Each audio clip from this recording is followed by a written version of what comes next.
Wow, that was the most heart-wrenching episode of Dawson's Creek I think I've ever seen.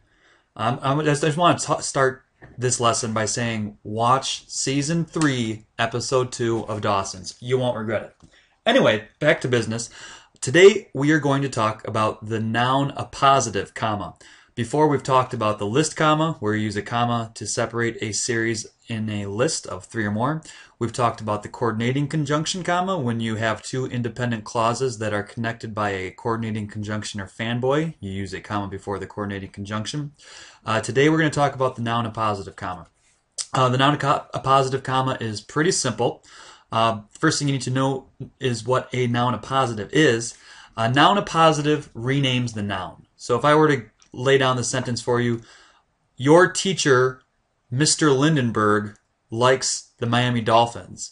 The appositive in that sentence would be Mr. Lindenberg. Your teacher, comma, Mr. Lindenberg, comma, likes the Miami Dolphins. So since Mr. Lindenberg is renaming your teacher in the sentence, you would offset that by commas. So that's what an appositive is. It just renames the noun. The President of the United States, Barack Obama, the greatest quarterback who ever lived, Dan Marino, these sorts of things. So noun appositives are offset by commas on each side.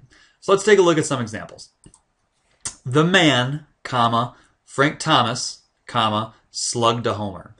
So in this sentence, Frank Thomas is the appositive because it is renaming the man. The man and Frank Thomas are one and the same, making it a noun appositive. So we offset that noun appositive with commas. Another sentence. Kate Winslet, comma, Leo's lover in the Titanic, comma, let go at the end of the movie. That's something that I never get.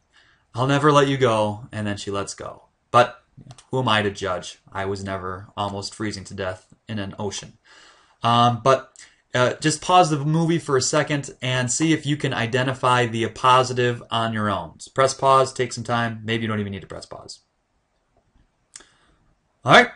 If you said that Leo's lover in the Titanic was the appositive, you are correct. Kate Winslet and Leo's lover in the Titanic are one and the same. So since Leo's lover in the Titanic is an appositive, we offset that with commas. They are one and the same. Pretty simple stuff. The hard part comes to the exception. There are always exceptions to the rule. If you don't get this right away, don't worry about it. Just remember noun appositives are offset by commas. You'll be right 99% of the time. 1% of the time you'll have to deal with this. If the appositive is restrictive, you don't need a comma. This can best be illustrated by taking a look at 2 sentences with the same words punctuated differently. His brother Tom came to visit. So in the first sentence, his brother Tom came to visit, you notice there is not a comma. Since there is not a comma, that means that whoever the his is has more than one brother. And one of his brothers, Tom, came to visit. So it would be like if I was hanging around and I had 3 brothers, Tom, Jack, and Usain. And my brother Tom came to visit one of my 3 brothers. My sentence would look like this. His brother Tom came to visit. So Tom, that's restrictive. There's more than one brother. One of those brothers, the Tom, is coming to visit. In the second sentence, his brother, comma, Tom, comma, came to visit. In this sentence, there's only one Tom brother in the world. This person does not have any other siblings, just one. So his brother, comma, Tom, comma, came to visit. So that's there's just Tom. This is a non-restrictive one. Tom and his brother are one and the same. Whereas in the first one, Tom is one of several brothers. Kind of confusing. Again, if you don't get it right away, don't worry about it.